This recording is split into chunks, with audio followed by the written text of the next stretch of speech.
কিরে আর দুজন হবে কবে? ওরে আমি তোদের খাবার দিতে পারবো না, তোর বাবা মা এসেই দেবে। শুয়ে থাক, সাবধান। যা, তোদের জন্য এই কলা গাছটা ছেড়ে দিলাম, কলা গাছের বস্তা জড়াবো না। ভালো থাকিস, ঠিক আছে?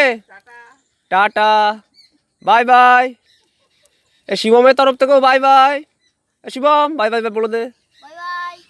দুই ভাই ও জড়াজড়ি করে ঘুমিয়ে রয়েছে। ঠিক আছে, আসছি।